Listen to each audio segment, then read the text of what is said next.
Dhoraji national highway પર ભાદર નદી પુલ પરથી પિતાએ પોતાના સંતાનો સાથે આપઘાત કર્યા હોવાનો બનાવ સામે આવ્યો છે। ઘરેથી છોકરાને ફરવાનું કહી ભાદર નદીમાં આપઘાત કર્યો હતો। અગમ્ય કારણોસર દીકરીની જિંદગી બચી ગઈ હતી, જ્યારે પિતાનું અને 9 વર્ષના દીકરાનું મોત થયું હતું। આ ઘટના બનતા ફાયર બ્રિગેડ, પોલીસ સહિતનો કાફલો ઘટના સ્થળે દોડતો થયો હતો। કિરીટભાઈ ચંપકલાલ જયસ્વાલ જુનાગઢ। શું બનાવ બન્યું?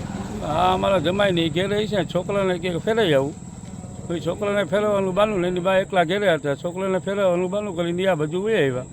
પછી અહીંયા છોકરીને છોકરો ત્રણેય હતા, બાપ દીકરો। પછી અમારા ભત્રીજાને ફોન કર્યો કે તમે અમને તેડો આવી જાઓ, અહીંયા ફૂલ વરસાદ છે।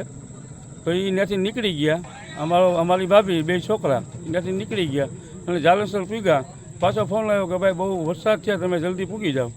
તો ધોરાજી 5-6 કિલોમીટર છેટા રહ્યા। છોકરીએ પછી ફોન કર્યો એના મામાને કે મામા એ તો 2 બાપ દીકરો અંદર પડી ગયા, હું એકલી છું। બનાવનું કારણ શું? બનાવનું કારણ કોઈ કંઈ ખ્યાલ જ નથી। એ એમ કીધું કે અમે છોકરા ફેરવવા જઈશ। રહેવાનું કઈ જગ્યાએ? રહેવાનું જુનાગઢ દાતાવાળો પાંજરાપુરની સામે। અને અહીંયા કઈ જગ્યાએ ઘટના બની છે? આ ઘટના બની ધોરાજી રોડમાં, પોરબંદર રોડમાંથી ભાદર ડેમ નીકળે ને નદી, અંદર ગયા છે 2 જણા। શું નામ છે? ઉંમર? એની ઉંમર છે, ભાઈની છે 42 વર્ષ, છોકરાની છે 9 વર્ષ। નામ બેના? નામ એકનું છે હિરન